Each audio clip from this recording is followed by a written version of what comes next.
Okay, we are here with Ryan Spitz, the owner of Shasta Yes, sir. Trail Runs, the creator of California Untamed, a 330-mile trail run from Arcata to Mount Shasta. Yep. And your beard is as spectacular as you see in the photos. That's right. That is one mane you got going It on is there. earned on the trail, and my wife has let me keep it. Your wife has let you. Yeah, That's right. that's good. Yeah. So you have a pretty busy life these days. Yeah, I'm not bored. I find myself lately either scouting new cool adventures and courses or putting on out the kind of my slew of events that we have coming up. Right. So you did California Untamed earlier. We'll get to that later. Yep. Then I saw you just did a bike ride from the Oregon border to Marin. Yes. So with kind of my thread, I'm looking to showcase some more just outdoor adventure routes and put them on the map. So after the run, bikepacking. Again, I have never done bikepacking, but was very intrigued by it. Bikepacking. So pretty much it's backpacking, but on a bike. So you're doing, whether it's a one-night overnighter or, a 2-month trip, you have all your gear set up on your bike, and then you're just going out biking, finding a spot to sleep, all your tent and bivvy and all that set up on your handlebars. So your bike's carrying everything you need for however long you want to go. That's mostly on concrete, or that's trails? So the route I made, so again, kind of looking at up here, to trying to find some formal routes for bikepacking, I really couldn't find anything. You even go to bikepacking.com, so it's kind of the main global site for all that is bikepacking, and they have a pretty cool route section where they show, again, global, hey, here's a route you should do, or the Oregon Timberline Trail, where it'll give you, the GPX, here's where you go, here's what the markets you can refuel at. You look at Northern California, and it is just a blank. So you're the map maker now. So I'm the map maker now. Yeah. So I've turned into, now the pioneer of let's put some formal outdoor adventure stuff on the map up here so people can actually have a route or an event or an adventure itinerary on here's where you go. I've been spending a lot of time now just creating these routes and then kind of putting my money where my mouth is and go doing them myself where, I'm an outdoors guy, but, I wasn't a biker or a bikepacker, but really just trying to hopefully inspire some folks on, hey, just because you don't have the resume for it doesn't mean you shouldn't do it. So I'll go out there and show you it's possible. And whether you want to do now the whole route or I broke it down now to segments, just trying to create some cool stuff up here. So are you like a masochist? Like you just like, I have to assume that these 12, 7, 6 day journeys are really hard. Yeah, they're very painful. It's funny because my answer would be no, but then my resume is starting to show in conversations with my wife is like, yeah, maybe I either got some issues I'm working out or I got a thing for pain. Because it started to hold true that I don't necessarily enjoy it, but I found out I can do a pretty good job handling it. I see. So you mentioned your wife. Yes. And you got some rugrats. I got some rugrats. I found out on the bikepacking trip, it was 3 weeks ago now, that we're pregnant with number 4. Number 4. Congratulations. Yeah, thank you, man. So what does she think about all this? I know she's supportive. She's supportive. I saw her in the documentary, very happy for you, supporting you, but that's got to be difficult for her. Yeah, it's a fine line on she's all for going after your dreams and passions and me doing my crazy adventures, or I come up with an idea on, hey, what do you think of this? She's always like, yeah, let's do it. We'll figure out how to do it. She's also the check on, hey, Ryan, let's follow that. Let's rate it in a little bit.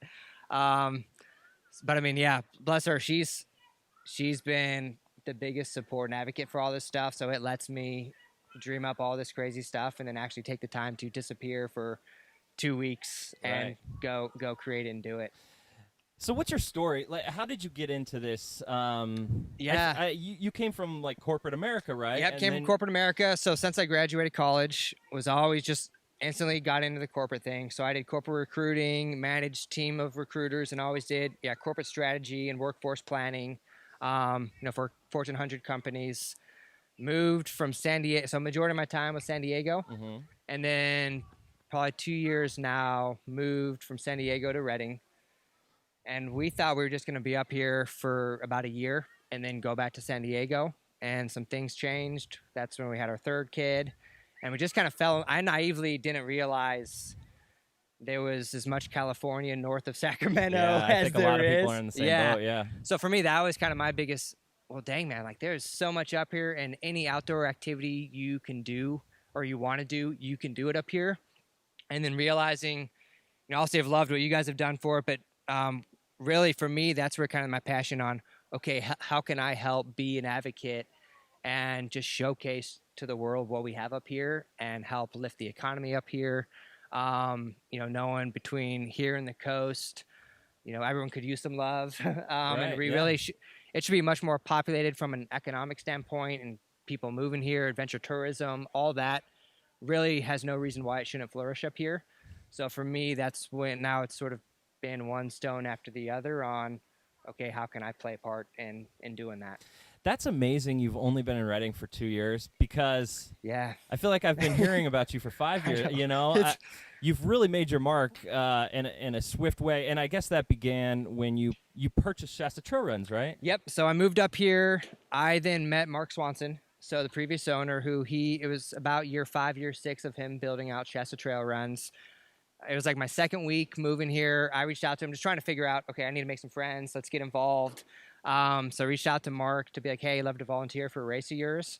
And from that conversation, we then met for coffee, and he was like, hey, I'm actually looking to, you know, do some life shifting and looking to sell this thing. So, you know, we really didn't know each other, but it was more, hey, you're passionate, you're interested, timing was right. He's like, hey, I have another buyer. If this doesn't work out, do you want to take it? And 30 days later, I bought the thing, and that's really what fast started my leaving corporate America to committing full-time to this. To another business. To another business. You're clearly interested in, and you've done such a great job marketing. Thank you. Something that I think a lot of this area lacks, like your talk about the economic thing. You've done a great job. So tell me about Shasta Trail Runs. How many trail runs do you do a year? Where are they typically at? Yep, so for Shasta Trail Runs, when I bought it, he had 5 races. Timing-wise was kind of interesting. So I bought it January of last year, and 5 months later, the fires went down.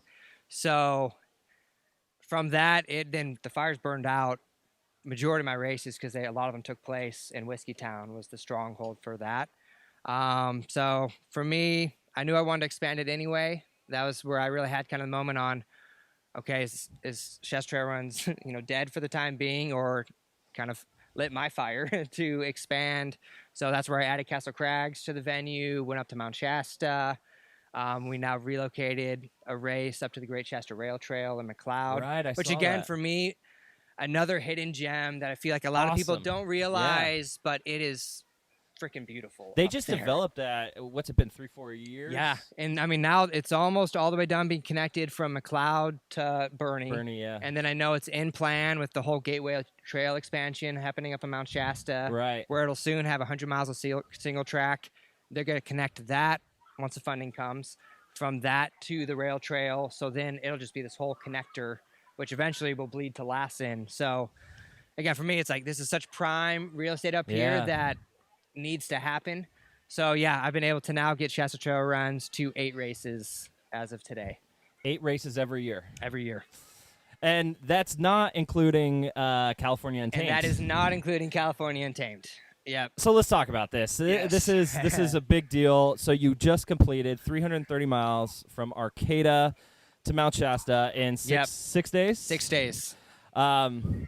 If you haven't seen the documentary, go. It's on YouTube. Just search California Untamed. It'll be the first thing that pops up. Yep. So walk me through your process. How did you conceptualize this whole thing, and then map it out, and then actually complete it? Yeah. So for me, that was when I had been speaking with Nigel Skeet. I know Nigel. And so we got together, and kind of outside of Shasta Trail Runs, you know, he came to me with the concept of California Adventure District. Right. And so, you know, for that, taking Mendocino or Lake Tahoe to Mendocino to the Oregon border, how can we really thrive in an adventure tourism mainly dynamic. Right. So not to interrupt, but Yep. just explain. California Adventure District is in its infancy. It is. So just explain sort of the concept behind it, the big idea behind it. Yep. So for that, it's really then so drawing a line from Lake Tahoe straight across to Mendocino up to the Oregon border, and we're classifying that as the California Adventure District. So from a brand standpoint, it'll be there. We're working with legislature to have it formally branded kind of through a Visit California standpoint, California Adventure District. And for that, really coming out the gates with kind of two things. So for the, smaller businesses that exist today in each county, kind of within that region, hoping to elevate them on a global scale to really drive them more traffic and more customers and more people coming out to elevate their business. And then also for us now taking a look at, okay, there's a lot more, I think, in the adventure tourism space that we can be doing. So let's start creating some of these adventures and routes and events ourselves, hitting every outdoor adventure bucket. And then from that, started with ultra running as our kind of go-to market. Let's put with your familiarity. With my familiarity of it, let's put this place on the map, starting with one killer event. And so for me, that's where, surprisingly, it was about only 3 days it took me. So we're like, okay, location-wise, what should we do?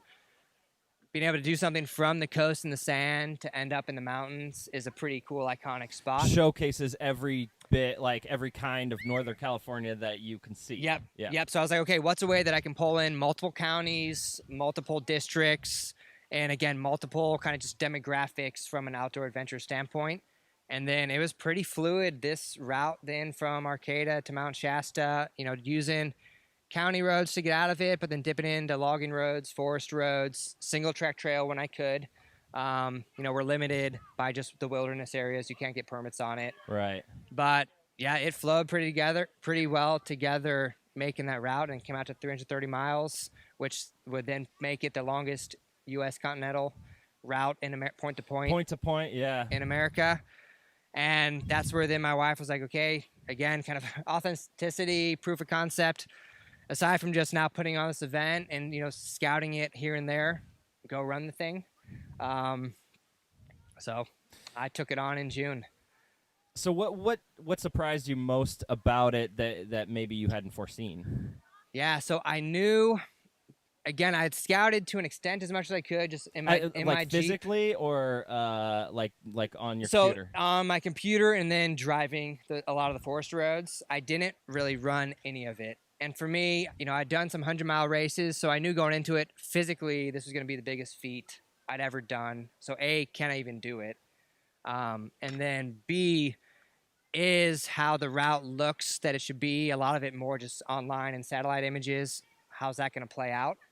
And I think that's the piece that didn't necessarily surprise me because I was expecting it, but then also surprised me on just how real some of those situations got when the trails either didn't exist that I thought they would, or it was so overgrown that it made getting through it very difficult when you're already 200 miles in. Yeah, you see that in the documentary where you're just like crawling through like plants. Yeah. During like a 60-mile day. It's pretty incredible. Yeah, that was hands down the worst emotional, mental, physical thing I've ever done. That was day 3. Day 3, yeah. Yeah. And you also, you had not health issues, but your foot was banged up pretty badly. Yeah. So again, I put in training, but also I have a family, so to not be an absent father, right. It's a fine line on how much training you can squeeze in. So I knew going into it, it's probably going to give myself a C+ physically for what I could do, but I knew mentally, I can suffer a lot. Through, yeah. So I'll get it done. But yeah, my pretty much end of day 1, early day 2, the top of the tendon just below your shin flared up. So I had some nice my toes up into like high shin was pretty swollen Wow. as of the second day. It's pretty telling. I believe it's in the beginning of the film when you're crawling out of your tent and you can barely stand up, and then it's like, oh yeah, he's gonna run like 70 miles today. Yeah, I mean, for me that was definitely the hardest part. Is every morning. So I'd roll in. I mean, I assumed I was gonna get into each day. I had kind of set stage days by dinner time. That was not the case. I rolled in at like midnight to 1 a.m. every day and then started at 5 a.m. the next day. Man. So it really wasn't much sleep, but yeah, I pretty much started every morning not being able to stand and walk. And I was like, well, crap, man, how the heck am I going to do another 70-mile day today? And it just figured it out. What's your like diet like? I mean, do you just have like Cliff Bars hanging out of your pockets? So I typically, I eat pretty clean and healthy. For that, really, Pringles, PBJs, Cliff Bars, Tailwind. That's so. In the film, you actually go to like one of those grab and go things in like a Chevron station. I'm like, really? This is what he's eating? And that burrito was heaven. It's so good. Yeah. But Ensures actually are my kind of secret sauce for my go-to. So you're not having to drink that much calorie because your stomach gets to a point where it doesn't really want to take in much. But you drink an Ensure, it's got all the vitamins, minerals, and it's 280 calories and like 2 sips of liquid. I swear, those things are like gold. Interesting. So I suck down a lot of Ensures. Wow. So, okay, so it happens, the actual event. Yes. The same run, which I assume you're going to go through and like build a trail, right? Yep. So luckily, I've rerouted. So some of the spots kind of coming through Hoopa or where just the trail genuinely didn't exist. Deep wilderness. I rerouted 2 sections, but then my day of hell, that 6 mile going from Orleans Lookout down to Nordenheimer Camp. So around mile like 150 on the course, I now have been able to partner with Redding Trail Alliance. So Nate and his crew are going to come out, and we're going to take some chainsaws and pretty much rebirth the trail that's technically exists today. Wow. So this is such like a niche event. There's not many people on the planet that can do this run. Yeah. So how many people are actually going to compete? Yeah. So, I mean, with only being probably about 45 days in since we opened registration, we have kind of mid-50s right now of solos coming out for it. And solo meaning they're committed to 330 miles to take it on. So yeah, we have about 55 right now, and again from a global scale. So for me, it's been cool. My whole hope was that this would have that a pretty quick global lens to it. And some of the first people to sign up were folks in Australia, Europe, Ireland, Croatia, Canada. So, a lot of these people who didn't really know Arcata and Mount Shasta necessarily existed or may not have ever thought of coming here. We have now a decent amount of those folks. And obviously a lot of stateside people coming too. But yeah, we got about 55 people in the solo and then a couple of relay teams signed up as we have a 3-person, 6-person, and 12-person relay team. So again, I wanted to add a dynamic where you don't necessarily need to be the full crazy to commit to the 330, but let's also get people and have the whole team dynamic out there. So baked in a few of those relay divisions. So you had your film crew with you. Do these people have crews like the Tour de France or something? Yeah, so I set it up. So for the 330 miles, there's going to be 29 aid stations. Okay. So about every 7 to, I think, 18 miles is the longest stint without aid. There'll be an aid station. 7 of those will be water drops. So it'll just be, kind of a table and self-support out there. First aid. Yeah. And then 22 of those will be your full food setup where we'll have chefs cooking, a dinner, lunch, and breakfast meal each day. The lookout towers. So you hit 6 beautiful lookout towers out there. I'm turning those into sleeping stations. So, runners can get a couple hours of sleep if they want to sit down. Instead of camping. Instead of camping, we'll have our own tent and cots and sleeping pads set up. So yeah, you come in, you can, order a burger, eat some food, go lay down for a couple hours, and then continue on your way. That's incredible. That's cool. Yeah, so the lookout towers and Lake Siskiyou will be sleeping spots for it. And then getting yourself to Bunny Flat. And so you're probably gonna have a big party at Buddy Flat for everyone. So then there'll be a huge party at Bunny Flat. And do you track these runners as they're going for safety? And Yep. So we'll have spot trackers. So every runner will have a GPS tracker on them. So to the minute, myself and my medical director will be able to, know exactly where everyone is. So if someone goes off course, we can send out folks to go tell them to turn around and direct them back on track. Gotcha. If there's any medical issues, we'll know exactly where they are. So yeah, it'll have the whole logistics is dialed in. What was the most beautiful place you saw on this 330-mile trek? Yeah. Is that a hard? That's a hard one question. to answer. I would say my first genuine awe moment and also dear God moment was probably Orleans Lookout Tower. So you're about mile 150, and that was the first spot that you could see Mount Shasta, and then turn around and you could see some spots of the coast and the ocean. So it was a cool on, oh man, like I'm going there. But then quickly your mind was like, oh man, I'm going there. It's like a beacon. It was a beacon. So it was a cool spot to see where you're going, but then also all the forest and miles to get there. And then Boulevard Lookout had kind of that same feeling where it you gave. You guys had the drone look in the video. That was awesome. So for that, I'd say Boulevard was the most epic visual of you had really cool trails to get to it. And then Mount Shasta was just staring at you. And at that, you're 200 and some miles in. So you're starting to taste Mount Shasta as you're getting closer, but it's just a surreal view. And there's quite a bit of wildlife, right? There's quite a bit of wildlife. So tell me about your encounter. Yeah. I mean, so I saw 15 bears or so on my run for it, or when I ran it. So 2 to 3 a day. 2 to 3 a day. Wow. And they were all pretty close, between me and 20 yards out. So, yeah, again, they're all black bears. For the most part, they're pretty skittish, so I was never that afraid to see one. I didn't bring bear spray, which I probably should, but I didn't. Coming into by Scott Mountain, I then came across a bear. And typically, you yell, throw a rock, they run away. This was one I saw.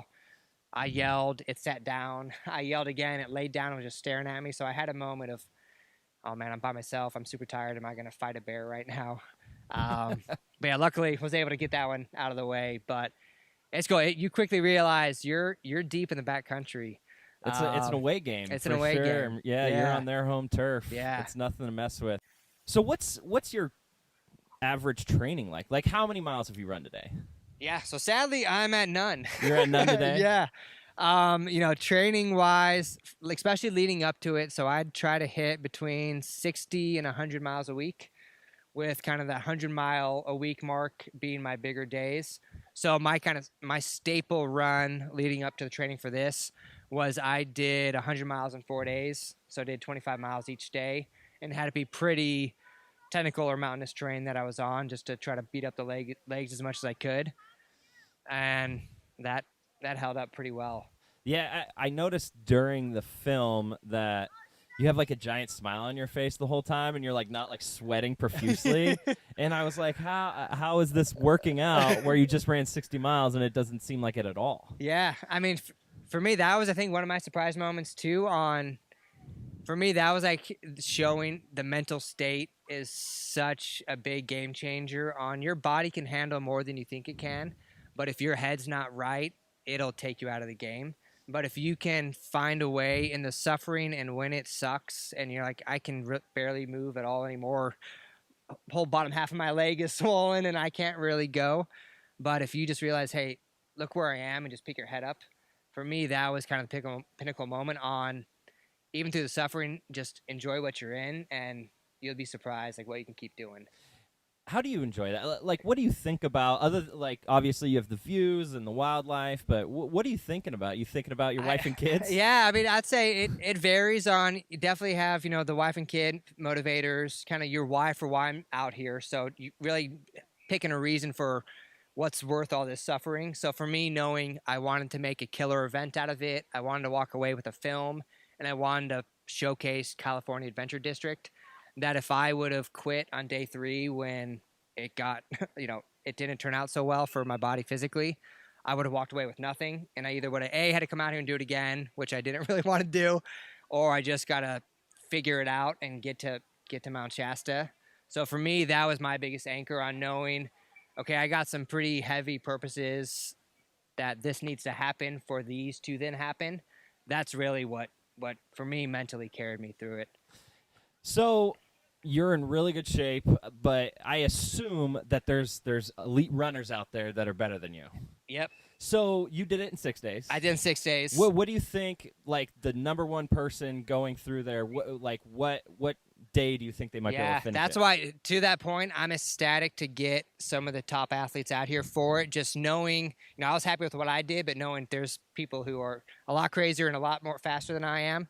So to see them take on those miles in that course, I'm expecting the first place, male or female, to come in around that 4.5 day mark.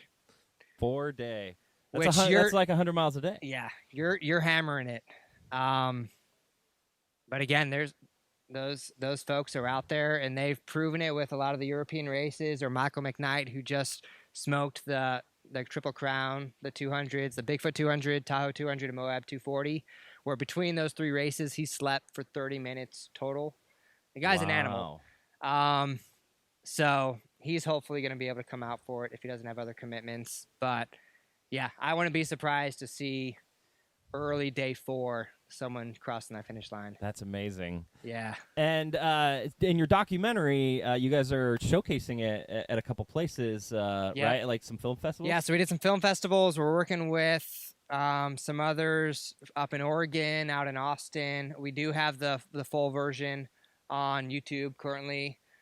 We've submitted it to Banff, and knowing they also come to Reading early next year, hoping that it gets into that. So yeah, it's been cool to have that kind of make the circuit and just hear, help inspire people who've been from it, knowing that was my biggest kind of secret hope, that all of this suffering I'm doing can hopefully inspire people to get outside more. And it's cool to kind of see that come to fruition. How do you feel about watching yourself on video? It's weird. It's so weird, isn't it? It's really weird. It's funny too, because I don't think I'm a very dramatic person. I can, for the most part, I'm pretty even keeled.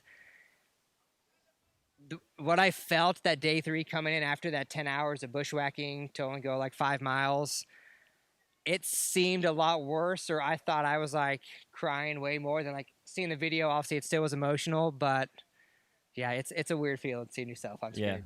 Yeah. So what do you got planned next? So you got anything big up your sleeve other than? I know. Well, so 2021, we're gonna be adding a biking division to California Untamed. So I got some biking scouting to do for that, as there'll be some course changes for the biking route. Now formalizing more of this bikepacking stuff that I'm doing. So I did the Oregon to Marin. Stinson Beach. I now have a route already made from Crescent City to Modoc. Modoc to Tahoe, and then Tahoe to Mendocino. So kind of putting the quadrant of the district in. And then also Crescent City diagonal to Tahoe. Oh, so yeah. So I'll be in the spring doing more some of the bikepacking trips, and then bike rafting and pack rafting are kind of my next adventures. Bike rafting? Yep. So they have, Kokopelli makes these pack rafts. So they're inflatable. They can go on like class 4 rapids. You can strap your mountain bike to the front of them and go on class 4 rapids in it. So again, I've kayaked, never pack raft or bike raft. So I figure, let's do it.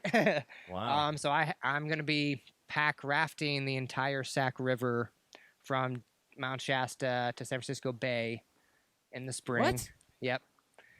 There's 3 pull-out sections. Where you would bike. Yeah, but you can raft the entire thing. So I'm going to do it in this Kokopelli pack raft. How many miles is that? 402. And that gets to class 4 probably, right? Yep. So on pretty the much upper Sac. on the upper Sac. Yeah. So kind of once you get to Reading and Chico, it's pretty smooth Pretty slow. sailing from there and pretty slow. But yeah, so I'm looking to do that in hopefully 6 days, pack raft the whole thing. And then doing some other routes kind of between here and the coast. Again, just to showcase both on the event side, but more just adventure itineraries that if you and your friends, you and your family got, a 3-day weekend to kill, come do some of this stuff up here. And so are you trying to make some of these events, like if you like them and if they're enjoyable, make them like events in the future? Yep. Gotcha. Yep. So it'll kind of be twofold, where it's either a formal event that I'll host and, do the whole registration thing and people come race it. It can be something that here's the itinerary, you and your friends and family just go do it yourself. And some of them putting some FKT, so some fastest known times on them just to get it as a competitive route on the circuit that people could come out and do themselves. Right. That's so cool. Well, I have to say, it's really refreshing to see someone have a passion and then just quadruple down on it like you have, and make it a business and do it right financially and market it right. So I really appreciate what you're doing around Northern California. It's awesome to see. I look forward to seeing all this new stuff if I can even keep up with it. So appreciate that. Thanks for coming on, man. My pleasure, man.